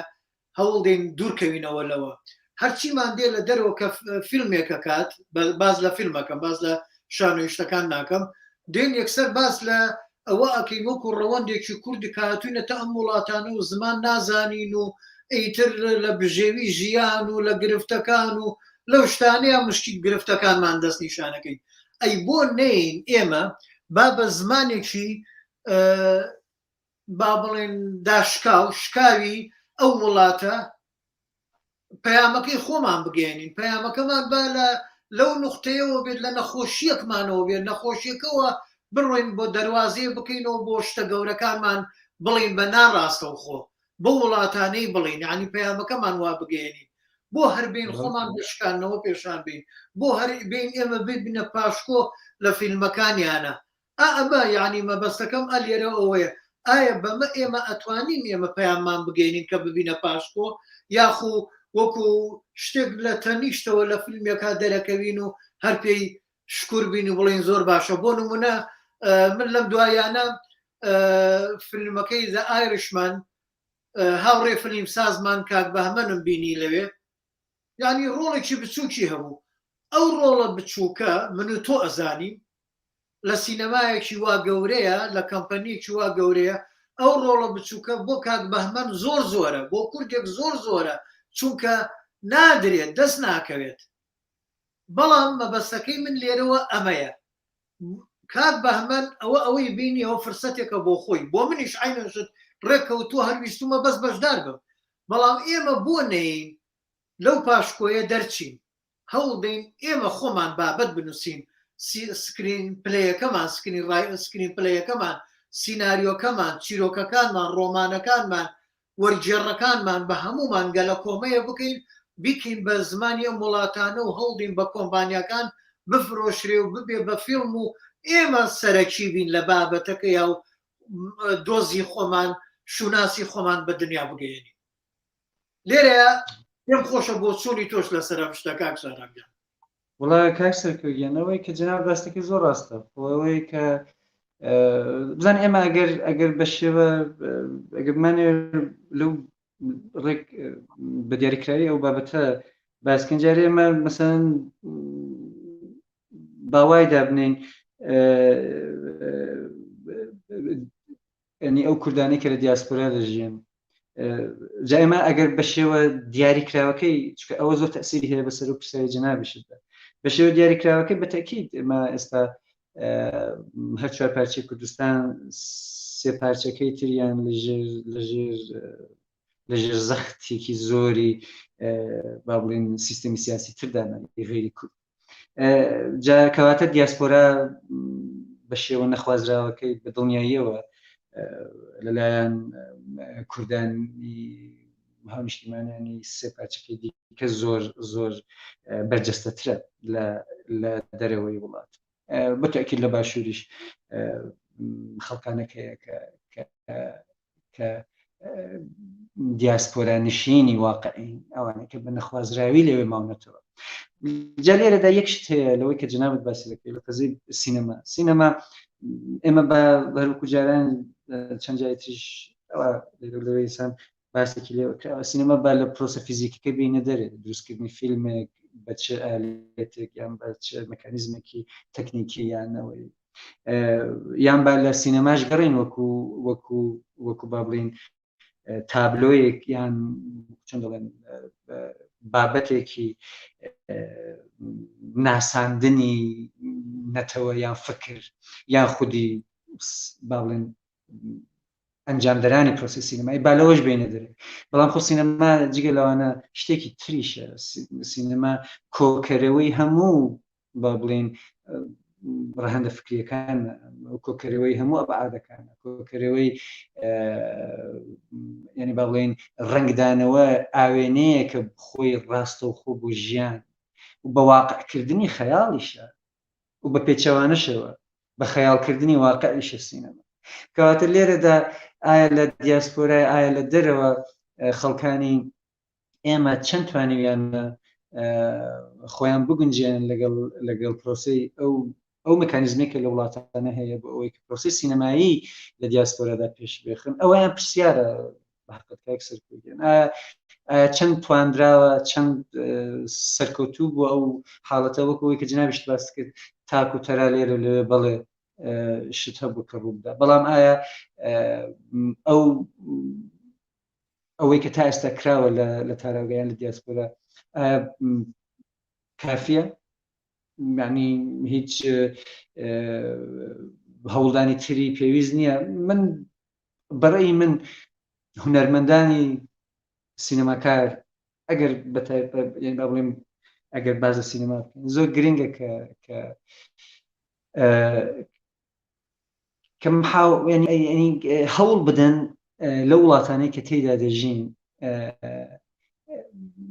یارمەتی دروستکردنی فیلم لەوێوە دەستەبەر بکەن و ئەوەشان چۆن دەکرێت بەتاکید ئاسان نییە لە هیچ شوێنێک ئاسان نیە دروستکردنی فیلم لە هیچ شوێنێک ئاسان نییە حتا لە وڵاتێکی خۆش ئاسان نیە بربەست زۆرن بەڵام دەکرێت کەڵک لەو سیستەمە یان لەو نەزمەی وڵاتانی ترور بگیرێ بۆ ئەوەی کە خۆت ببی بە بەشێک لە پرۆسی دروستکردنی بەڵین یان بەشێک لە چالاکوانی سینەمایی لە وڵاتانەدا ئەو دەم بە دڵنیاییەوە ئەو کێشانێک کە جنابەت ئێستا باس کرد کەمتر دەبنەوە ئەگەر چی ئاسان نییە کاک سەرکەوت بەتاکید ئاسان نییە بەڵام بە دڵنیاییەوە کێشە و بربەستی زۆر بۆ ئینسان دێنە پێش لە هەموو وڵاتێک بەڵام خۆڕێک خستن ئینسجام وەکو دەڵێن و قبولکردنی کەش و هەوایەکی نوێتر فەرهەنگێکی نوێتر ئەوە بۆ معنای نییە کە تۆ ڕەفزی باڵێن فەرهەنگ و ئاداب و ڕسومی خۆت بکەوە نەخێر بەڵکو لەگەڵ ئەوەی خۆت قبولکردنی ئەو کەشە نوێیە کە تێدا دەژی و ئیشکردن بۆ ئەوەی کە لەوێ خۆت ببی بە بەشێک لەو مەکانیزمە کاتێک کە تۆ بەشێک لە مەکانیزم لە وڵاتێکی وەکو سوید یان لە ئەمریکا یان لە دانیمارکیان لە ئەڵمانیا ئەوە هیچ کاتێک بۆ معنایە نییە کە تۆ لە کوردبوونی خۆت دوور دەکەوێت نەخێر بەڵام کاتێک کە تۆ مەجبور بووی ببی بە کۆمپۆننت بە بەشێک لە دیاسپۆرا و لە هەمان کاتیشدا زۆر گرنگە کە قبولی بکەی و لە هەمان کات خۆت بە بەشێک بزانی لەو با بڵین ساختاریان لەو هەیکەلەی کە پێی دەگوترێ وڵاتێکی نوێ بە فەرهەنگێکی نوێ تا ئەوە قبول نەکرێت تا خۆت نەبی بە بەشێک لەو هەیکەلە بە دڵنیاییەوە کردنەوەی ڕێگا بۆ دروستکردنی فیلم زۆر قورس دەکرێت جا ئەو کێشانی کە جنابیشت باس کرد بەتاکید بە دڵنیاییەوە هەمووی واردە بەڵام ڕێگایەکە چیە ڕێگایەکە هەر ئەوەیە کە سەرکەوت ئێمە دەبێت قبولی وەزعەکە بکەین لە وڵاتانی کە تێدا دەژین و لە هەمان کاتیشدا قبولی ئەوش بکەین کە احتیمالی هەیە ئێمە ئۆرگانێکی دیاریکراو یان سیستمێکی دیاریکراو ینی با بڵین یان ئەفکارێکی تەواو سیستماتیک وجودی نییە بوونی نییە بۆ ئەوەی کە مەسەڵەن یارمەتی تۆ بدا لە کوردستانەوە بۆ ئەوەی کە تۆ لە دەرەوەی وڵات با بڵین فیلم دروست کەواتە بەشێک بی لە با بڵین ئەو پەیکەرەی کە پێی دەگوترێت پەیکەری غوربەت و قبولی بکەی و لەوێدا محاولە بکەی و هەوڵ بدەیت کە داخلی سیستەمەکە ببی بە ئەوەی کە بتوانانی لە ینی بەرهەمی سینەمایی تەبێت چکە سینەمە بە ئاسان دروست ناکرێت ئێمە هەمومان دەزانین جنابیش دەزانین کە دروستکردنی فیلمسازێک دەتوانێت لە ژیانیدا بەس چەند فیلمێک دروست بکات هەتا کۆتایی تەمەنی بۆیە ئاسان نییە من تێدەگەم کە بربەرزێک جار زۆرە و لە هەمان کاتژە مەعاناتیش زۆرە بەڵام ئومێدیش زۆر گرنگە ئێمە نابێ ینی توێژی هونەرمەند سینەماکار شانۆکار نابێ بڵێن لە زاویەکی بێهیواییەوە سەیری قەزیەکە بکات من دەزانم بە تەکیدیش دیارە ئێستا ئەوەی کە ڕوو دەدات بە شێوەی گشتی لە دنیا و بەتایبەت لە وڵاتانی خۆمان زۆر دڵخۆشکەر نییە بۆ هونەرمەند زۆر دڵخۆشکەر نییە بۆ پرۆسەی سینەمایی بەڵام لە هەمان کاتیشدا نابێت ئومێد لەدەست بدەین زیاتری مەبەستەکەی من ئەوەیە کاک شارەم من بابەتەکە لێرە مەبەستم لەوەیان نابوو کە با بڵێن ئەو کەسانی کە لەوێ ئیشەکەن با بڵێن لە دەرەوەی وڵاتن با هەوڵدەن خۆیان یەکەم شت بگەێنە کەمپەنیەکان ئەویش تۆ خۆ تەزانیت بە نووسینی دێڕنامە لۆگلاین بە نووسینی با بڵێن کورتە و پوختە سناپس و تیزەر و ئەوانە ئەتوانێت متمانەیەک بۆ خۆی دروست کات لە لای کەمپەنی بەرهەمێنەرەکان و بێجگە لەوەش ئەتوانێت بە چەند کورتە فلیمێکە لە وڵاتەیە کات هەر ئەتوانێت پێرپلە و پێپایی خۆی دروست کات وابکە متمانە دروستکات چونکە لە وڵاتانە متمانەیە و بگاتە ئەو کەمپەنیانە و بتوانێت فلیمیش بکات و ئاشتوانێت فلیمی گەورەش بکات بەڵام ئەمە هەنگاوی زۆریەوێ و ئەو کێشە و گرفت و بربەستانە کە لە دەرەوەی وڵات بۆ کەسانە هەر لەگەڵ چووە ناو بوارەکەەوە زۆر ئاسانترە لەوەی کە لە کوردستانە وەکو من بیستومە کە هەیە چونکە بۆ لەوێ ئەوان سەیری ئەوواکەن ئەو بەرهەمەی تۆ چەند پارە پەیاکات چونکە لەوێ کەمپەنیەکان هەموو سەرمایەدارن هەموو بازرگانی ئەومە پیشەسازی سینەمایە ئەو ئەوێت بابەتێک تۆ بابەتێکی بۆ بەریت لۆگلاینێکی بۆ بەری دێڕنامەیەکی بۆ بەری هەر لەگەڵ خوێنەوە بە دێڕنامەکە بۆ چەند دێڕە تی ئەگادی درە میشەی تۆ پارە پەیاکە یاننا ئەو ئاوا سەیرەکە و لەگەڵ ئەوەشەکە پارە پەیاکە تۆ ئەتوانیت ئەو پەیامی کە خۆت هەتە هی میلەتەکەتە شوناسەکەیە ئیتر ئەوەی کە خۆت باوەڕت پێێتی توانی لەوێت تێکەڵ کێشیکەی یاخۆ لەسەر ئەوە دای بڕێژی تو بیگەێنی لێرەیە شتێکی کەمانەیە کاک شارام باوێن بینەوە سەر کوردستان لە ناو کوردستان ئەمڕۆ وەکو بەڕێزیشتان باستان کرد باشوور گەورەترین دەرفەتە بۆ دروستکردنی سینەما بۆ هەر بەشەکانی تری کوردستان کە بێن لەوێ فلیم دروستکەن باشوور ئەبوایە ئەو ڕێگەیە خۆشکات فلیمی باشوور بە ئاسانی بچێتە دەرەوە بچێتە دیاسپۆرە بچێتە تاراوگە ئایا فلیمسازانی ئێمە لە باشوور بەس بۆ ناوەوە لۆکاڵی بۆ هەرێمی بۆ خۆمان ئیشکەین یاخۆ هەوڵدەین ئیشەکەمان لەسەر ئەو بنەمایە بێت کە بڕا بۆ لە تاراوگەی ڕۆڵی هەبێت بچێتە دەرەوەی وڵات لە دەرەوەی وڵات زۆرترین سنوور ببڕێ بەبێ پاسپۆرت بچێتە هەموو وڵاتانەوە لە هەموو ماڵێکی وڵاتانە لێ بدرێت هەروەکو چۆن ئێستا تۆ لە کوردستان ئاڕۆیتە گەڕێکێک مناڵێکە بینی سێرەکە حەز لە بلوزێکە کات هینی سپایدەرمان بێت حەزەکەوە لە بەرکە ئەمە بۆ یعنی فیلمی ئەمریکی چۆتە ناو هەموو ماڵێ ئەمە لە هەموو وڵاتانی دنیا ئەمە سینەمای ئەمریکی ڕۆشتووە ئەی بۆ حکوومەتی هەرێم دەستگا فیلمسازیەکانی کوردستان ئیش بۆوە نەکەین فیلمی ئێمە لە کوردستانیش بکرێت کەسەکە لە کوردستانیش بێ دەرێنەرەکە دەرەوەشی نەبینی بێ نەشو بێتە تاراوگە بەڵام با فیلمەکەی بڕوە لە تاراوگایە لە شەقەی باڵداوە هەموو دنیای بڵاو بێتەوە پێم خۆشان بۆ چوونە لەسەر ئەمەیان چێڵیت وڵای کاکسەکەگەنەوەی کە جناب دەست ڕاستە ئەگەر بێت و هەروەکو پێشتریش باسمان لێ ئەگەر بێت لە کوردستان ئەو بەتایبەت مەسەن دەڵێن ئێستا لە باشوور کە چالاکیەکان هەنا ینی چالاکی فیلمسازی هەیە وەکەوەی کە جنابش باس کرد بەڵام بەڕێی من ینی بە بۆچوونی من جاری یەکەم سینەما لەگەڵ ینی با بڵێن خەڵک چۆن تاکی کورد ئاشنایەکی زۆر زیاتر لەگە سینەما پەیدا بکات کە زۆر گرنگە مەسەن بوون من لە ڕووی فەرهەنگیەوە لە ڕووی ئەوە کە فیلمی کوردی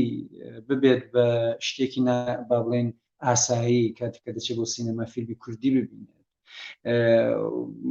و دروستکردنی فیلم بە زمان ینی فیلمی کوردی ببێت بە بەشێک لە کولتور بەشێک لە فەرهەنگی وڵاتەکە دوای ئەو بەدڵنیاییەوە کاتێککە تۆ لە ناوی وڵات لە ناو خەڵکەکەی خۆتدا سینەما بوو بە بەشێک لە ژیانی ڕۆژانەی خەڵک مەسەن هەر بۆ نمونە کاتێککە ئیشی نییە یان کاتێککە لەسەر کار نییە یان کاتێککە وەکو چۆن لە تەعتیلاتە لە جیاتەوەی کە مەسەلەن ئەگەر سەردان ینی خەڵک وای لێبێت کە بتوانێت سەردانی سینەما بکات سەردانیکردنی سینەما ڕۆشتن بۆ سینەما ببێت بەشێک لە فەرهەنگی خەڵکەکە ئەویان بە دروستکردنی فیلمی کوردی دروست دەبێت جا کاتێک کە خەڵکی تۆ کاتێک کە کورد بەو شێوەیە سەیری فیلم و سەیری سینەمای بەگشتی کرد ئەو دەمێژ با بڵێن ئینعکاسی ئەو پرۆسەیە لە دەرەوەی کوردستان ئاسانترە ڕنگدانەوەی ئاسانترە مەسەلەن ئەو جار هەنگاوەکەی تر دەتوانێت ئەوە بێت کە فیلمی کوردی وەکو چۆن دەڵێن پشتیوانیەکی متەمەرکزی منسەجم هەبێت کە ئەو جارە فیلمی کوردی لە دەرەوەی کوردستان بتوانێت ڕۆڵ و دەوری خۆی ببینە لە سینەمای وڵاتانی تردا بۆنە کورد هەموو ئەو خصوصیات هەموو ئەو تایبەتمەندیانەی هەیە کە بتوانێت ڕۆژێک فیلمی کوردی ببێت بەو ینی ئێمە ئەو ئومێدە نابێت لە خۆمان بستێنین کاگە ئێستاژ نەبێت لە داهاتوودا جیلێکی تر بتوانێت با بڵێن ئەو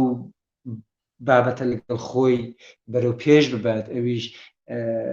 پەرسانی سینەمای کوردیە ئەو کات کەواتە کاکسەرکوگەنەوەی کە جناب باستەکە زۆر ڕاستە بۆنە وەڵا فیلمی کوردی دەتوانێت ئێستا بە شێوەیەکی زۆر منسەجم تەسیری هەبێ کاریگەری هەبێ بەڵام هەروەکو باسمان کرد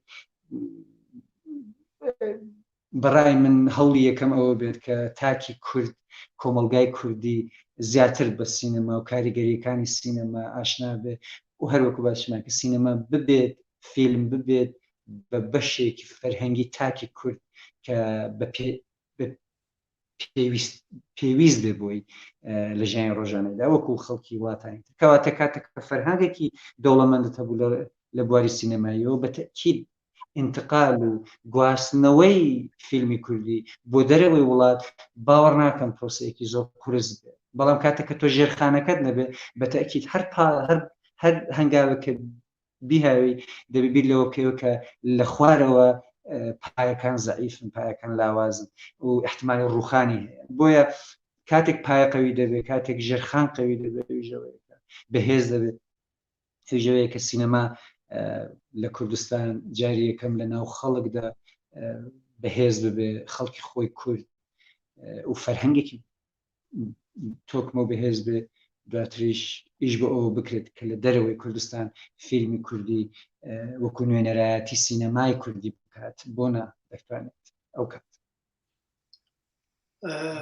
کاک شاران جان تا ڕادەیەک کاتمان تۆزێ هین زیاد تێپەڕی تێنەپەڕیوە یعنی توانین ئازادین بەڵام ئەگەر نازانم بابەتێ شتێک لای خۆت هەیە من ئاگام لێ نەبوو بێ پرسیارم نەکرد بێگەر هەیە ئەتوانی بفەرموویت و دواترە چینە سەر دوو برادر پرسیاریان کردووە پرسیارەکان نێوان ئاراسی جەناب بکەیت. من پێشەوەی کە بابەتە لێ بچێت من وەکو ئەو هەوڵدانی ئێوە لە فیلمسازان من لەو یەک دوو ڕۆژە تا بە ئەو ڕۆژ سەیری بابەت و گفتوگۆی سینەماکار و هونەرمەند و ئەو ئازیزانەم کرد کە ئێوە ئازێتان کێشاوە و لەگەڵتان ئەنجامداوە جار بەشێکیانم بەشێکی زۆریانم سیر کردووە و لە لای خۆمەوە هەستم کرد کە ینی وەکو چۆن دەڵێن ئاشنایەکی لە ڕێگای دوورەوە من لەگەڵ کۆمەڵگەی سینەمای کوردی لە ڕێگای ئێوە کە ئەو دوو ڕۆژە بە متەمەرکزی سەیرم کردووە پەیدام کردووە. زۆر سپاس بۆ ئێوە، زۆر سپاس بۆ هەموو ئەو خۆشەویست و هونەرمەند و فیلمساز و ڕخنەگرانی کە لەگەڵ ئێوە بوونە و من ئیستفادێکی زۆرم لێ کردو لە گوێگرتنیان لەو چەند ڕۆژەدا. سپاس بۆ تۆش کاک سەرکەوت. ئەگەر هیچ پرسیارێک هەیە من لە خزمەتدامە. لە خزمەتان کاک شارانگیان. ئەوە برادرێکمان کە کامەران حاجی دەستخۆشی کردووەڵێ هەر هەبن لە هەمان کاتە مامۆستا جوانە سعید پرسیارێکی کردووە، نازانم پرسیارەکە بینیت لەسەر شاشەکە. ئەڵێ سڵاوتان لێبێ، من پێم وایە دروستکردنی فیلم لێرە و لەوێ گەر کوردێک بیکات پێویستە بە زمانی کوردی بێت، پاشان سەبتایتڵی زمانەکانی تری لەسەر بێت. کاک شاران پێم خۆشە بەڕێستان جواب بیتەوە بۆ وەڵامی بیتەوە. بەڵێ وەڵایی ئەو پرسیارە ئەو پێشنیارە زۆر بەجێیە. بۆنە فیلمی کوردی دەتوانێت بە زمانی کوردی بێ بە سابتایتڵی زمانەکانی تر بێت و هەر وەکو هەموو وڵاتانی ترکە پرۆسی فیلمسازیان بەو شێوەیە و ئەوەی ئێمەش فیلمی کوردیش بە دڵنیاییەوە کاریگەرتر دەبێت. یعنی ئەوەی کە ئێستا مامۆستا جوانە باسی کردووە بە دڵنیاییەوە کاریگەرتر دەبێت ئەگەر بە زمانی خۆت بێ، چونکە هەستەکان چونکە با بڵێن بابەتەکە جوانتر و چۆن دەڵێن واقعی تر و حەقیقی تر بە زمانی خۆت دەتوانی بەیانی بکەوی بگوازیەوە، دواتریش بە سابتایتڵی زمانەکانی دیکە هەر زۆر ڕەوایە ئەوەی کە جنابیان باسی کردووە منیش لەگەڵدام. ڕاست لێرە کاک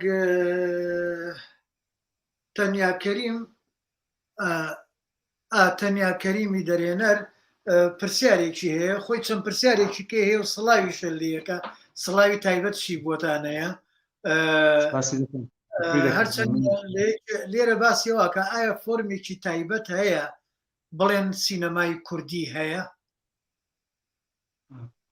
پرسیارێکی زۆر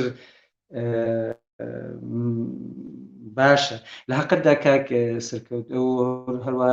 لێرەوە سڵام هەیە بۆ کاک تەنیا کەریم. من لە حەقەتدا ناوەڵاهی ئێمە هەتاوەکو دەوڵەتێکی دیاریکراومان نەبێت بە پێی پرۆسە زانستیەکە، بە پێی پرۆسە جیهانیەکە و بە پێی پرۆسە یاساییەکەشیەوە بڵێن ئەوەی کە پێدەنی یاسای نێودەوڵەتیشەوە، ئێمە هەتاوەکو دەوڵەتێکی کوردیمان نەبێت ناتوانین ئۆرگانێکی تایبەت سەر بە خۆمان هەبێت. ئێمە تا ئێستاش هیچ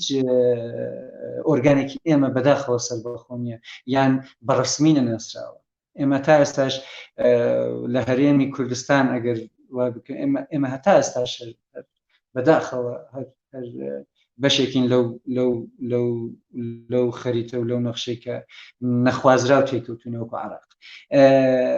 بۆیە ئێمە هەتاوەکو دەوڵەتمان نەبێت ناتوانین سینەماوانە بێت، چونکە سینەما وەکو ئەنستیتوت سیر دەکرێت، وەکو با بڵێن ئۆرگانێکی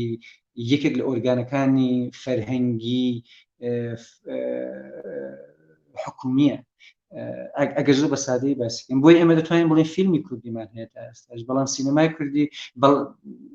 بەڕێگاوەیە. ینی ئەو هەوڵدان ئەوەی کە ئێستا دەبیندرێ بەڕاستی من لەو چەند ساڵەدا ئەو هەوڵەی کە فیلمسازانی کورد دەیدەن لە هەموو لە هەر چوار پارچەی کوردستان و ئەو هەوڵەی کە ئەوان دەیدەن وا بە جوانی و بە سەداقەت و پاکانە، یعنی بە پاکی خەریکی دروستکردنی فیلمن لە کوردستاندا، هەر ئەوەیان دەبێتە ژێرخان بۆ دروستکردنی سینەمای کوردی لە چوارچێوەی دەوڵەتێکی دیاریکراوە. منیش تا ڕادەیەک لەگەڵ بۆچوونەکەی بەڕێستانم، بەڵام هەنێ بۆچوونی تریشەیە هەر لێرە گەلێ جارە هەمان پرسیاری کاکتەنیا ڕوبەڕووی برادرانی تریش بوونەتەوەتر هەرێکە و بۆچوونێکی خۆی هەیە. برادێک قسەیەکی جوانی کوتی مادام ئێمە کورد هەین وەکو کورد مادام هەین ئەدەبیشمان هەیە و سینەماشمان هەیە و لاوچیشمان هەیە و حەیرانیشمان هەیە، چونکە ئەوە لەگەڵ میلەتەکەیە لەگەڵ خوێنەکەیە دروستە بێت، یەکێ بێت بە کامیرەیە گوێن ڤیددیۆیە بگرێ ئەبێتە سینەمای کوردی. ئەمە بۆ چوونی ئەو برادرە شتێکی جوانیش بوو، بەڵام ئەیترەیش بۆ چوونە ئەم بۆ چوونانە ئەوە نییە بڵێ من کەسیان ڕەفسکەینەوە، بەڵام هەمووی ئەمە پێویستی بۆیە سمینارێکی گەورەی بۆ بگیرێت، با بڵێن دیدارێکی تایبەتی بۆ بکرێت، لەو دیدارە تایبەتە ئیش لەسەرەوە بکرێت، چونکە بۆ نمونە کاک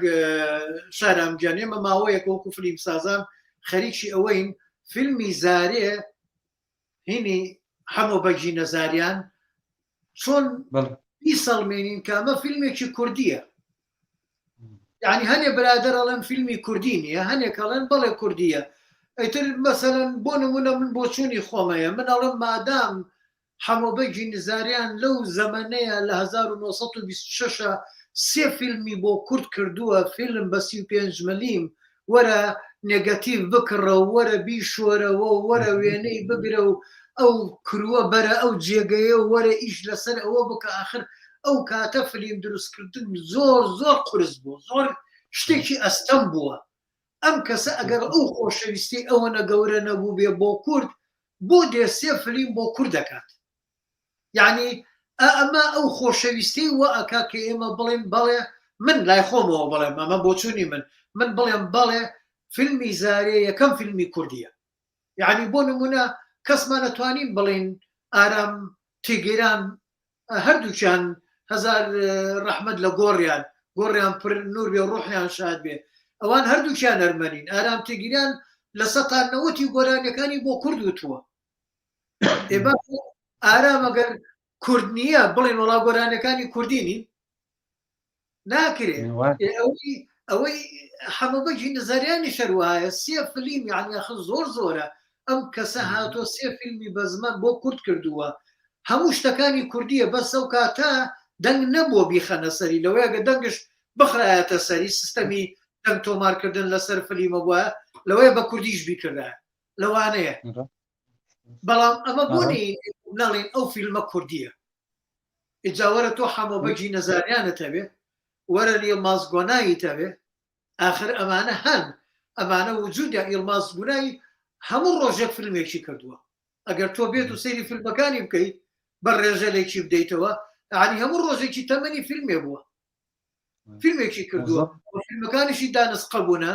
لە چی لە ڕووی پیشە سازیەوە، چی لە ڕووی هونەریەوە لەسەر ئاستی تورکیا و لەسەر ئاستی ڕۆژەڵاتی ناوین. فیلمی زۆر پوخت و ڕین بووە، جیهانی بووە، ئەوەتانێ یۆڵی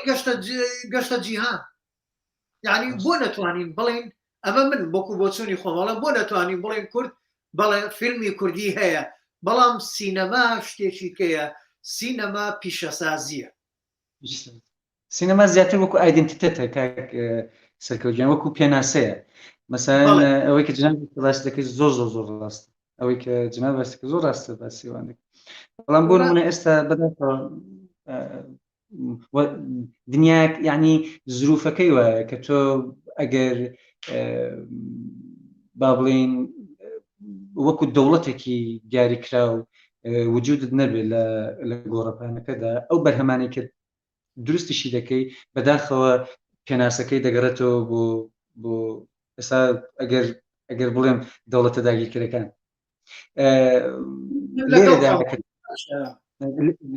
لێرەدا کە سینەمای کوردی بناغەکانی ئەوە دادەڕێژێت بە خۆشحاڵیەوە. سینەماکارانی کورد ئەوەی کە من دەیبینم لە هەر چوار پارچەی کوردستان جێگای خۆشحاڵین، یعنی بە هەموو توانایانەوە خەریکن. هەر ئەوەشە کە بناغەکانی سینەمای کوردی دادەڕێژێ و بە هیوای ئەوەی کە ڕۆژگارێکیش ئێمە لە ڕووی پێناسەکردنی خۆمانەوە ئیتر مەجبور نەبین لە فستیڤالەکاندا فیلمێک لە چزانم لە هەولێر دروست کرێ لە سلێمانی دروست بکرێ لە دیار بەکر و مەهاباد و قامشی دروست بکرێ بەس مەجبور بین بڵین چکە هیچ پێناسەیەکی تری نێو دەوڵەتیمان نییە کە بڵێنە فیلمە فیلمی کوردستانە بەس دەوێت بڵین بە شێوێک لە شێوەکان ئەگە خۆشمان نەمانەوێ هەر ناومان دێنن بە ناو عراقی و ئێرانی و تورکیای سووریای بەڵام بە دڵنیایشەوە ئێستا ئومێد هەیە هەرەوەش گرنگە من ئومێدم بە کەسە سیاسیەکانی کورد نییە دەوڵەتی کوردیمان بۆ دروستکەن بەس ئومێدم بە فیلمسازانی کورد هەیە بەشی ئەوە کەسانی دڵسۆزمانەیە کە ڕۆژگارێک ئەگەر لە ناوەوەی کوردستان نەتوانن سینەمای کوردی دروستکەن بەڵام لە دەرەوەی وڵات هەر ئەو فیلمانە کە لە کوردستان ئەکرێت لە ناو هەر جەیەکی کوردستانەوە بێکرێت لە دەرەوەی وڵات سینەمای کوردی دروست بێت ئەوەنە ئیبومێدن بە فیلمسازی کورد هەیە بە جیاوازی بیر و بۆ چوون و کێشە و ململانە شخصیەکانیشیانەوە لیان ڕابینم یعنی هەستەکەم تموحێکەیە هەوڵێکی جدی هەیە کۆمەڵی کەسێک هەیە کاک شارامجان لە کاتی یۆنانیەکانە لە کاتی سۆفۆکلیس و یۆربیتسوانەیە کۆمەڵە شاعیر هەبوو شانۆییان نووسیوە بەڵام ئێمە کاتێک کاڕوین بە مێژووی یۆنانە ڕوین و پیاچینەوە و سەرەتای مێژووی شانۆیە هەمووی 4 شاعیریانە بینی یعنی ئەسخیلۆس و سۆفۆکلیس و یۆربیس و ئەریستۆ بینی 4یانەبی ئەی باشە ئەو هەموو چی لێها ئەی ئەو هەمووی تر دیارە بەرهەمەکانیان ئەوەنە جیهانی نەبووە ئەوەنە نەبەر نەبووە کە بۆ هەتایە بمێنێت ئەوەیە ئیجا لە ناو کوردی ئێمەشە فیلم دروستە بێت مادام فیلمەکرێ ڕۆژێک لە ڕۆژانە بینین فیلمە مێنێتەوە و سینەمای کوردیش دروست دەکات خۆمەوە دەستخۆشی یەکەم زۆر سوپاس دەکەین شتێکت هەیە جارێکی کە ڕوو لە جەنابەت بنین و لە خزمەتای من مەمنونی ئەو کاکسەر کرد زۆر ئەزیەتتان کێشە یەک دنیا مەمنونم سپاسان دەکەم بەڕاستی و هیوادارم لەو خزمەتە کاریگەر و باشەی کە هەتانە بۆ سینەمای بۆ پرۆسی فیلمسازی و سینەمادا هەروە بەشدار ئێمەش مەمنونتانین بۆ هیوایی بتوانین خزمەتێکی چکۆڵە بەو بوارە بکەین وا لە هەوڵداین بۆ هیوایی دەست خۆش زۆر سپاس زۆر سپاس کاک شارامجان لە خزمەت ئەزیەتتان کێشە زۆر سپاس مەمنونم خواحافظ